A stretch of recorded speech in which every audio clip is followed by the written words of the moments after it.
You're listening to Your Words Unleashed podcast with host Dr. Leslie Wong, helping women scholars master their writing habits and publish a book that matters.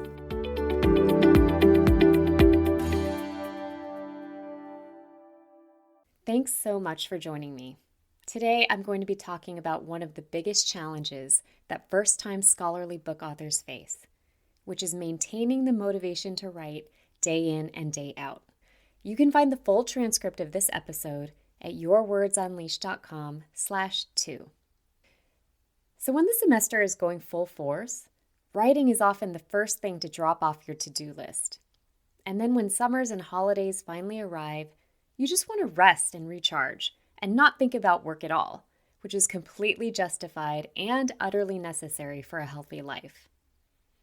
In this episode, I'm going to talk about one relatively simple but very effective way to maintain internal motivation to keep working on your book manuscript no matter what else is going on in your life. And although it's a pretty straightforward concept, it's not one that gets talked about enough. So if you've been struggling to maintain momentum, I suggest that you close your laptop for a moment, put aside your planners, your time tracking tools, Excel spreadsheets, and all the different strategies you've been using to try to get your writing done. Instead, I invite you to do something you might never have consciously thought to do before, and that is to direct your attention inward to locate the deeper and more personally meaningful reasons why you're writing a book. As a writing coach for women scholars, many of my clients' main goal is to publish a sole-authored book with a reputable academic press. But when I ask them why they want to publish a book, they often say things like, I need it to get tenure, or I need it to prove myself as an expert in my discipline, or just more generally, I have to write my book or else. Now, don't get me wrong, these are perfectly logical motivations. Book publication is often a key to moving forward in your career. It can propel you closer to the things you've worked so hard for and invested so many years to attain, like getting a job, getting awards, getting known, getting tenure, to name a few. But what do you notice about these reasons? Well, the fact is that they're all externally based, and they're also rooted in fear, usually fear of failing. And when authors frame their book writing this way, it tends to suck out the inspiration. In order to keep writing consistently, in a way that feels good to you despite the many challenges you face every day, you need to be inspired by your work. Particularly for first-time authors, having such pressure-filled goals can provoke endless anxiety. Fear can stop you cold in your tracks as you think things like, I've never done this before. I have no idea what I'm doing. I'm a total imposter. Or who am I to be writing a book? So here's a thought exercise. When you sit down to work and what's running through your mind is something like, I have to write my book. How does that make you feel? What actions do you take in response? On a scale of 1 to 10, how motivated are you to continue working on your manuscript that day? And the next, and the next. So rather than speeding us up, thoughts like these exert an insane amount of pressure that can make writing feel like a heavy burden and slow you way down. If you're not careful, writing can become an obligation instead of a fulfilling way to get your unique ideas and voice out into the world. I know, because that's exactly how I felt during the 5+ years I spent writing my first book, which was based on another 3+ years that I spent writing my dissertation.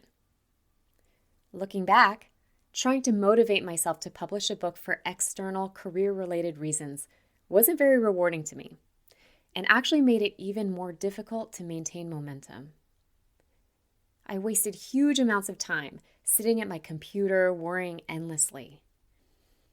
Plus, I complained to anyone who would listen about my lack of progress on my manuscript, which drained me of inspiration even when I wasn't actively working on it.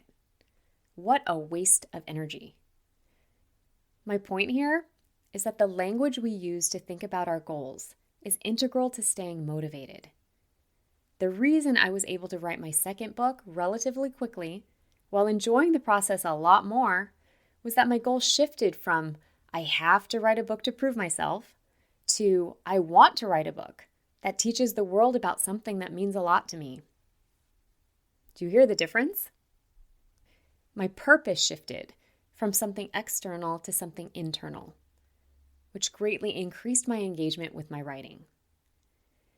So I recently gave this example to one of my clients I'll call Sarah, an assistant professor who had been struggling for a few years to make progress on her book manuscript. Like most scholars, she was caught up in compare and despair. Throughout the day, she would constantly judge herself in relation to her uber-productive colleagues, most of whom were senior to her and weren't raising young children like she was. Compared to them, Sarah felt like she was accomplishing very little.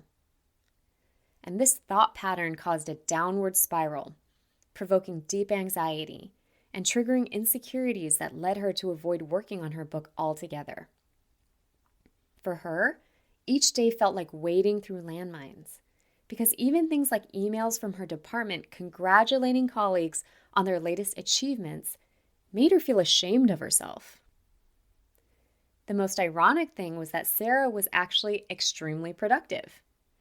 In our time working together, she authored and co-authored several peer-reviewed articles. She designed new and innovative classes for undergraduate and graduate students. And she also headed up an international grant-funded project, pioneering new research methods, all while parenting an elementary school-aged child through the pandemic. During one of our sessions, Sarah was feeling particularly down and judgmental of herself for not being further along with her book. So I asked her to state all of the reasons she, quote-unquote, needed to publish a book at all.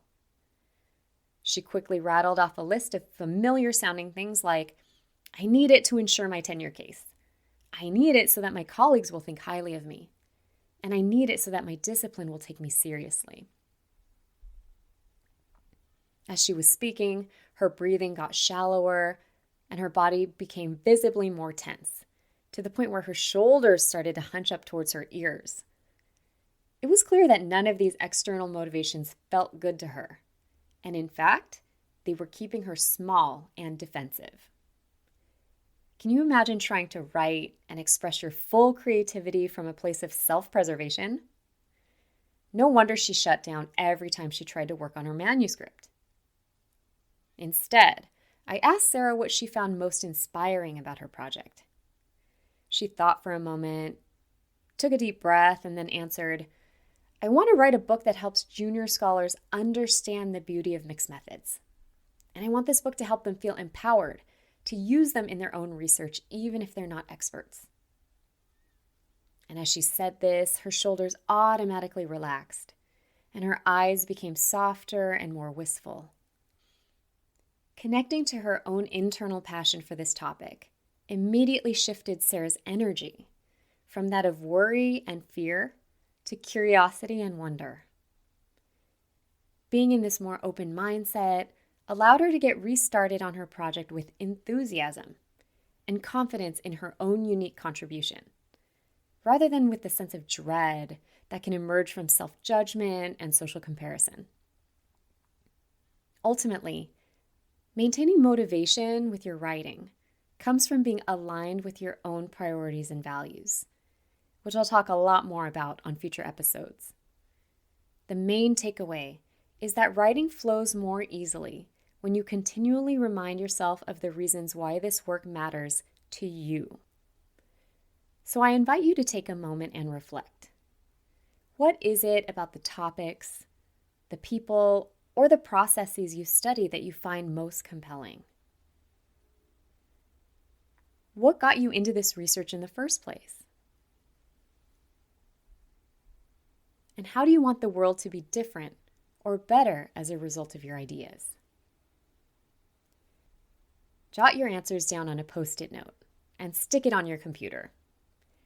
That way, every time you sit down to write, you can be inspired by your own words and connect to your deeper purpose as a writer.